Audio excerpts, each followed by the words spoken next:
Di Yohanes 5 ada kisah yang menarik tentang penyembuhan orang yang sudah 38 dia sakit. Kita baca ya dari ayat 1 Yohanes 5. Sesudah itu ada hari raya orang Yahudi dan Yesus berangkat ke Yerusalem. Di Yerusalem dekat pintu gerbang domba ada sebuah kolam yang dalam bahasa Ibrani disebut Betesda. Ada 5 serambinya, dan di serambi-serambi itu berbaring sejumlah besar orang sakit, orang-orang buta, orang-orang timpang, dan orang-orang lumpuh yang menantikan goncangan air kolam itu. Sebab sewaktu-waktu turun malaikat Tuhan ke kolam itu dan menggoncangkan air itu. Barang siapa yang terdahulu masuk ke dalamnya sesudah goncangan air itu, menjadi sembuh apapun juga penyakitnya. Di situ ada seorang yang sudah 38 tahun lamanya sakit. Ketika Yesus melihat orang itu berbaring di situ dan karena ia tahu bahwa ia telah lama dalam keadaan itu, berkatalah ia kepadanya, "Maukah engkau sembuh?" Jawab orang sakit itu kepadanya, "Tuhan, tidak ada orang yang menurunkan aku ke dalam kolam itu apabila airnya mulai goncang. Dan sementara aku menuju ke kolam itu, orang lain sudah turun mendahului aku." Kata Yesus kepadanya, "Bangunlah, angkatlah tilammu dan berjalanlah." Dan pada saat itu juga sembuhlah orang itu, lalu ia mengangkat tilamnya dan berjalan. Tetapi hari itu hari Sabat. Sampai di situ, ya. Nah, kita lihat di sini, ini kesembuhan secara mujizat. Jadi ada kolam Betesda di Yerusalem. Kalau teman-teman pergi ke Israel ikut tur, maka nanti akan diajak ke sini, ya. Kolam Betesda. Nah, kemudian dikatakan di sini ada sejumlah besar orang sakit. Nah, di situ ada orang-orang buta, ada orang-orang timpang, dan juga orang-orang lumpuh yang menantikan goncangan air kolam itu. Karena rupanya dikatakan kadang-kadang ada malaikat Tuhan turun ke kolam itu lalu menggoncangkan air itu. Siapapun yang masuk ke dalamnya, yang pertama kali masuk, maka orang itu sembuh, ya. Ada tafsirannya. Kalau kita baca Alkitab, kadang-kadang ada tafsiran. Nah, tafsiran itu adalah pengertian seseorang yang dia mungkin dikenal sebagai ahli Alkitab, ya, guru, ya, guru Alkitab, ya. Artinya orang yang mendalami mungkin bahasa aslinya, ya, belajar dalam budaya, ya, yang ada saat itu, ya, lalu dia menyimpulkan. Nah, tidak salah baca tafsiran, tapi memang itu adalah konsep pemikiran seseorang. Nah, itu bisa menolong kita memperluas wawasan, tapi di sisi lain juga kalau kita hanya membaca tafsiran, kita tidak menyediakan diri untuk bertanya kepada Tuhan, maka pengertian kita cuma sampai pada tafsiran orang tersebut. Sekali lagi nggak salah, tapi kalau kita ingin belajar lebih jauh, ya kita perlu merenungkan, ya, bertanya kepada Tuhan dan mengizinkan Roh Kudus itu mengajar sesuatu yang lebih dalam, ya. Artinya dari cara pandang yang mungkin kita nggak pernah pikir sebelumnya. Nah, tafsiran yang saya baca adalah dikatakan bahwa kenapa terjadi goncangan air, dia bilang itu ada gempa. Gempa sewaktu-waktu yang terjadi sehingga terjadi goncangan air. Nah, kapan terjadinya gempa? Ya nggak bisa diprediksi. Sampai sekarang pun gempa itu kan rutin terjadi di mana-mana. Cuma biasanya kita nggak tahu karena barangkali nggak terlalu besar, ya. Belakangan ini kan baru orang belajar kenapa terjadi gempa. Ada gempa vulkanik, ya, karena gunung berapi misalnya yang meletus. Ada juga gempa tektonik, ya. Itu terjadi karena pergeseran lempeng-lempeng bumi. Karena dikatakan bahwa daratan yang ada di muka bumi ini sebenarnya dia itu bertumpu pada satu lempengan yang bergerak, ya. Bergerak mungkin 1-2 cm per tahun, ya. Dan waktu dia bergerak, dia akan membuat bertemu dengan lempengan lainnya. Dan akhirnya terakumulasi energi. Dan pada titik tertentu, bertemunya lempengan tersebut akan menyebabkan pergeseran, entah itu dia patah, entah dia itu kayak kita misalnya sedang menekan sesuatu, ya, lalu bergeser, ya, atau terpleset istilahnya gitu. Nah, itu terjadi pelepasan energi, lalu terjadilah gempa. Itu teorinya, ya, kira-kira seperti itu. Nah, orang yang tentu memakai pemikiran itu menafsirkan, oh ini karena gempa. Cuma pada saat itu orang-orang kan mungkin belum terlalu ngerti. Nah, mereka bilang ini malaikat Tuhan turun menggoncangkan air itu. Lalu kalau itu gempa, kenapa orang-orang itu bisa sembuh? Ya, kalau yang pertama kali masuk ke situ bisa sembuh. Nah, menurut buku tersebut dikatakan itu karena iman mereka. Iman mereka berkata kalau menjadi orang pertama yang masuk ke dalam kolam itu, waktu airnya itu goncang, maka orang itu akan sembuh. Yang menarik adalah Yesus tidak mengkoreksi di sini, ya, iman mereka ini. Jadi banyak orang di sana menantikan goncangan air kolam itu karena mungkin mereka sudah ke dokter, mereka nggak sembuh. Kemudian mereka udah habis mungkin uangnya, ya. Atau yang kedua, memang dokter nggak mampu. Jadi mereka menantikan mujizat.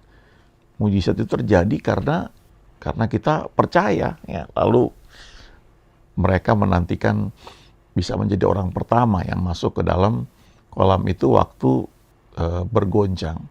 Nah, kemudian di sini dikatakan ada orang yang sudah 38 tahun lamanya sakit. Ya, lama sekali itu loh, ya. Berarti kalau sekarang tahun 2023, berarti tahun 85, ya, 1985 dia itu sudah sakit. Jadi lama sekali. Nah, kemudian Yesus melihat orang itu dan dia bertanya, ya, karena dia udah tahu dia sudah lama orang ini sakit, maukah engkau sembuh? Nah, ini menarik, ya, karena di bagian lain ketika Yesus berjumpa dengan Bartimeus, ya, Bartimeus itu kan berteriak-teriaknya, Yesus anak Daud, kasihanilah aku, Yesus anak Daud, kasihanilah aku. Ya. Lalu Yesus mendengarnya dan Yesus suruh panggil dia. Dan waktu sudah berhadapan, ya, Bartimeus ini di hadapan Yesus, Yesus bertanya, apa yang kau kendaki supaya aku perbuat bagimu? Lalu Bartimeus bilang, Rabuni, supaya aku dapat melihat. Ya. Jadilah menurut imanmu, langsung dia sembuh. Jadi ini Yesus bertanya, kamu mau apa? Tapi kalau ini, Yesus tahu bahwa ini orang sudah lama sakit dan dia terbaring di situ, ya tujuannya mau sembuh. Lalu dia bertanya, maukah engkau sembuh? Nah, kemudian orang ini mungkin karena sudah lama sakit dan dia tidak pernah berhasil menjadi orang pertama yang masuk ke dalam kolam itu kalau airnya sedang bergoncang, dia jadi komplain, ya, menyalahkan orang lain atau menyalahkan keadaan, dan dia bilang, Tuhan, tidak ada orang yang menurunkan aku ke dalam kolam itu apabila airnya mulai goncang. Dan sementara aku menuju ke kolam itu, orang lain sudah mendahului aku. Jadi artinya dia nggak pernah berhasil menjadi orang pertama untuk dapat memperoleh mujizat tersebut. Jadi ini ada kesempatan untuk sembuh, kesempatan untuk mengalami mujizat, tapi syaratnya harus menjadi orang pertama yang masuk ke dalam kolam itu waktu kolam itu bergoncang. Dan orang ini nggak pernah berhasil. Jadi ini ada hamba Tuhan yang kasih gambaran bagus sekali. Dia bilang, kan ini nggak diketahui nih kapan malaikatnya ini akan datang menggoncangkan air itu. Jadi ada orang yang beberapa orang kasihan melihat orang lumpuh ini. Kemudian mereka buatkan satu kursi roda, ya. Kursi roda tempat orang ini tidak hanya duduk, tapi bisa diatur, dia bisa berbaring. Lalu dibuat rel, ya. Dibuat rel begitu rupa yang mengarah kepada kolam itu. Nah, lalu dia dikasih tombol, tinggal pencet, ya. Kalau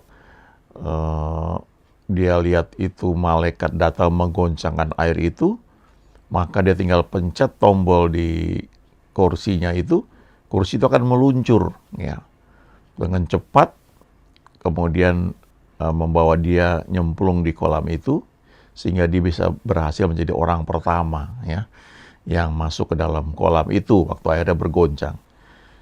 Jadi, wah, dia udah seneng ini, ya, ini satu cerita aja, ya, untuk memberikan gambaran gitu. Dia udah seneng, dia tunggu ya sekian lama, ini kok malaikatnya tidak muncul-muncul, ya. Akhirnya tahun demi tahun tidak ada kabar malaikat akan datang, ya. Satu ketika setelah sekian lama kursinya tuh mulai rusak, ya, mulai kena karat, ya, mulai macam-macam lah karena ya udah lama sekali gitu. Nah, terus begitu dia lagi tidur pada saat tertentu, tiba-tiba itu tanda-tanda kelihatan gitu. Wah, ini malaikat mau datang. Karena masuk suaranya beda sekali. Dia siap-siap, ya. Lalu nggak lama ternyata betul. Airnya mulai bergoncang. Wah, airnya mulai bergoncang. Kemudian dia pencet itu tombolnya. Tapi karena kursinya ini sudah lama, kursinya jadi rusak, ya, macet, nggak bisa meluncur. Wah, dia mulai grogi, dia goyang-goyang, tetap aja kursinya nggak mau meluncur, ya, itu sudah macet dan sebagainya. Akhirnya dia makin panik, dia berusaha dengan susah payah, ya, dia dorong nggak bisa, akhirnya dia turun, ya, dengan tenaganya, dia tendang kursi itu, ya, dan kursi itu akhirnya mental, ya, mental keluar dari relnya, meluncur dan masuk ke kolam itu. Sementara banyak orang lain juga berusaha untuk masuk ke kolam itu, tapi kursi ini meluncur lebih dulu, ya. Masuk ke dalam kolam dan kursinya tiba-tiba menjadi baik kembali, ya, menjadi sembuh. Jadi ternyata kursinya yang masuk duluan ke dalam kolam, bukan dia. Kursinya ini yang sudah rusak, ya, bertahun-tahun, karat dan sebagainya, tiba-tiba masuk ke situ dan jadi baru kembali, ya, jadi baik kembali. Nah, itu cuma joke aja, saudara, ya, tapi ini menarik, ya. Saya ingat ketika saya kuliah dulu, saya punya anak rohani, ya. Itu kami dulu, ya, berdoa percaya, ya, mujizat Tuhan. Jadi dia punya tape, ya. Zaman dulu kan puter tuh, kalau sekarang kan ada Spotify, ada YouTube, ya. Di HP bisa didengar. Kalau dulu tuh pakai kaset, ya.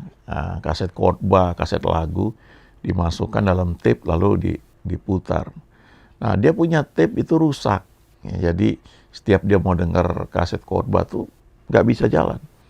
Dia cerita satu ketika dia doain, dia tumpang tangan kepada tape itu dan dia putar bisa ternyata. Dulu walaupun saya percaya mujizat, ya, tapi untuk berdoa untuk hal-hal yang sifatnya fisik kayak begitu rasanya sulit juga, ya, untuk percaya. Tapi itu terjadi ternyata, ya. Belakangan saya baru dengar ada satu hamba Tuhan yang hari-hari ini pelayanannya sangat besar sekali, ya, internasional.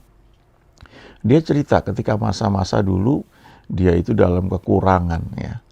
Banyak hal yang dia belum mengerti, tapi dia ngalami banyak mujizatnya. Dari yang bisa diterima secara akal sampai yang tidak masuk akal. Misalnya begini, ya, dia pernah cerita, dia waktu itu kehabisan bensin, dia udah nggak punya uang, ya. Dia istrinya baru saja melahirkan, kemudian ketika dia bawa mobil, bensin udah habis, dia berhenti di pom bensin. Nah, waktu itu di Amerika, ya, kan memang sekarang juga masih saya kira, ya, kalau kita isi bensin, ya, kita isi sendiri, ya, self service. Jadi kita buka, kita punya tangki bensin, ya, buka tutupnya, lalu ambil nozzle-nya itu ya, selang pom bensin itu, kita masukin ke dalam tangki bensin kita, kemudian kita pencet ya, bensinnya mengalir, ya tergantung kita mau berapa liter gitu.